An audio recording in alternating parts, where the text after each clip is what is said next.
I remember when he went missing, it was very strange because he is the most non-vulnerable person I can think of, you know? He's loud, he's a fighter. If anybody had any interaction with him during Pride, we'd love to hear from those people. Toronto police say they cannot rule out that his disappearance may be linked to 3 unsolved mysteries, 3 men who disappeared from the gay village and have never been found. As a journalist and a gay man, this story got my attention. Friends and family have led several searches across the city for Andrew. So far, no trace. To understand what happened to Andrew Kinsman, I had to find out who he really was. So Andrew Kinsman was a really popular guy, and people like to talk about him. They like to remember him. He was a no-nonsense, no-guff kind of guy. You know, funny, charming, and out and proud. And he's working for an AIDS charity. He was also working a bunch of bars, and one of those was this place, right in the middle of the gay village. It's called the Black Eagle. Of course, when anyone goes missing, it's worrying and it's horrible, and everyone that loves them is going to be worried sick. But with this, there was something bigger going on. This isn't just one guy going missing. There's a whole bunch of men that have gone missing from the village. I'm talking about over years and years and years. And so when Andrew goes missing, they start putting up these missing person posters, and they're organizing search parties across Toronto. Can you remember when you heard he was missing? I do. How did you hear? Pride Monday. There was a posting on Facebook, and it was like, has anybody seen him, Andrew? And immediately, it was like, what? That's not Andrew. Because it was so out of character for Andrew to leave unannounced. It just didn't happen. And the fact that his cat was left unattended, and he loves his cat. Immediately, you know, there was a report put into the police, a missing persons report put in, and then we started to put things together, because Andrew wasn't the first person who went missing like this, right? We had several people who had gone missing. And so, you know, I got this sinking feeling. Oh my God, no. With Andrew's friends making a lot of noise and the local press picking up the story, Toronto police set up a dedicated team headed up by Detective David Dickinson. There are 2 cameras of extreme importance. One right here on the side of this building. Okay, yeah. And then the main one that captured Andrew leaving his house was just down at the corner in front of his house, right across the street. You know, we had gone back into Andrew Kinsman's apartment. We discovered a name on a calendar, a note that said 3 p.m. Bruce. We started looking at surveillance video for around 3 p.m. and we observed a red van that stops in front of Andrew's house. Top right. So there's the car, and there we go, that is it. That is the moment that Andrew gets into the car. And that is the last time that Andrew is seen. Last footage, last picture of Andrew. No one can see a number plate from this CCTV. The police have to work out whose car Andrew's getting into. Detective Dickinson, he told me that they worked out this is a red 2004 Dodge Caravan. But the issue is, in the province of Ontario, there's about 6,000 of those. So it's not easy to work out who owns this particular car. So here, something that becomes absolutely crucial is the calendar from Andrew's place. So on the day he went missing, Andrew himself is written 3 p.m. Bruce. The key thing is there's only 5 people who own that car who are also called Bruce.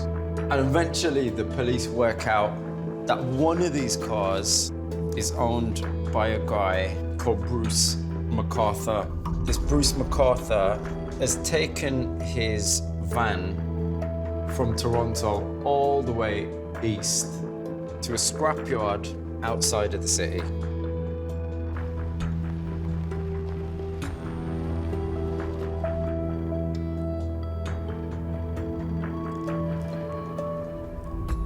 Did he seem like he wanted to get it done quickly? Did he seem like he was any kind of in a particular rush? When you make an offer on a vehicle for somebody, in a lot of cases they say, you know, basically, is that all you can offer? Can't we get any more? And sometimes you haggle back and forth. This was no haggle. It was just what I offered. He accepted, and I paid him off, got the ownership, and that was it. Did he explain why he wanted it scrapped? No. We get a lot of those vehicles in here. They're all basically just falling apart. They're rotten.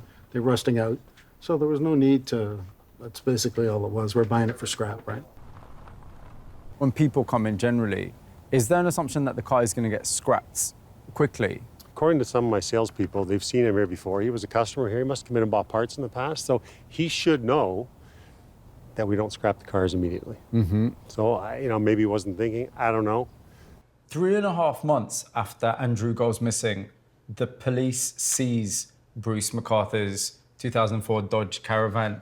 And if you look at the evidence photos, it doesn't particularly look like Bruce went to any great lengths to even clear his stuff away or separate himself from this being his car. I mean, look at this picture. It looks like he's left his coffee cup there. And there isn't anything obvious in these pictures that links Bruce to any wrongdoing or links Bruce to Andrew. But then forensics get involved and they find little traces of blood in the car. And that blood is a match to Andrew's DNA. So at this point, Bruce McArthur becomes a suspect in the disappearance and the presumed murder of Andrew Kinsman. I want to flip back to the April of 2017. This is really important. 2 months before Andrew Kinsman goes missing, this guy goes missing. He's called Salim Essen. There's clear overlaps because he also goes missing from the village, but it doesn't make the same noise that it does when Andrew Kinsman goes missing. He's actually not even reported missing for a couple of weeks. At this point, though, there's nothing linking the name Salim Essen to the name Bruce McArthur.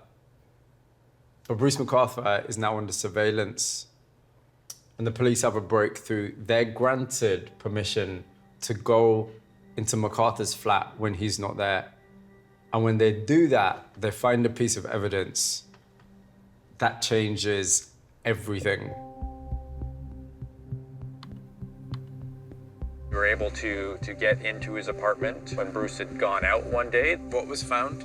We were able to copy about half his computer before we had to pull out. We thought Bruce was coming back home. What was found on that? The first photograph was that of Salim Essen, deceased in Bruce McArthur's bed.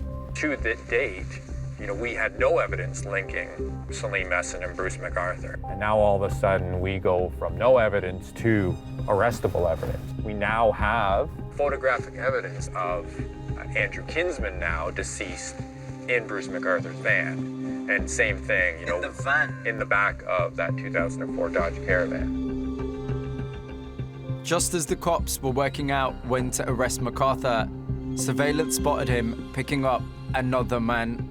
That's another potential victim. And that's when they called it. It was time to make their move. It was very stressful because when we got to 95 Thorncliffe Park Drive, I'd learned that he'd already gone up to his apartment. Bruce lives on the 19th floor. I got into the lobby and only one elevator was working. And finally, when the doors open, the elevator's jam-packed to people. So we have to push our way into the elevator, and it pretty much milk runs the whole way up to 19. It almost stops on every second or third floor. So a lot of stress, a lot of pressure. Finally, the doors open on 19, and we get out, and we make our way to Bruce's apartment. We knock on the door, obviously with plans that we're gonna force it if we have to. But then Bruce comes to the door. I hear him say, "I'm coming," and he opens the door, and at that point, we push our way in.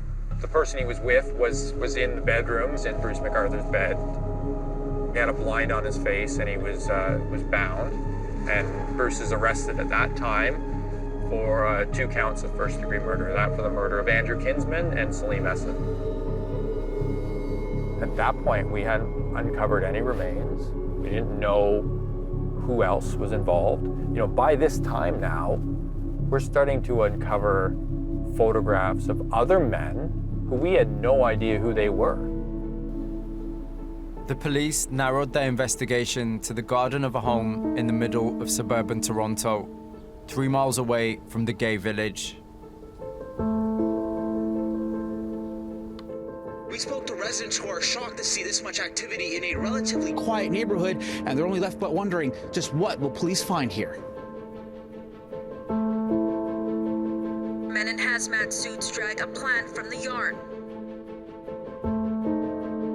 Police have unearthed the dismembered remains of at least 3 unidentified individuals. More analysis needs to be done to determine who these remains belong to. We can see forensics remains at the scene. You're seeing them remove a second plant pot. I can now confirm we have recovered the remains of at least 6 individuals. We have at least 7 sets of remains. They found human remains belonging to the 8th missing man, and they believe it could end there. What kind of case is it? It's a serial killer.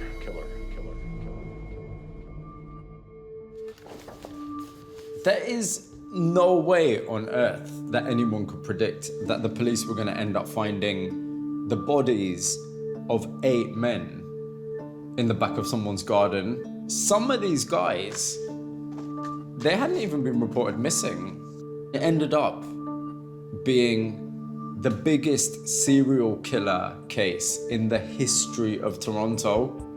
So this went back years and years. I'm talking about all the way to 2010. This 7-year period where Bruce McArthur is murdering people. And the guy that was responsible for the whole thing, he was known for being a shopping mall Santa Claus. So why would a man that was known in the community for being a shopping mall Santa want to kill multiple gay men? And the bigger question is, how did he get away with it for so long?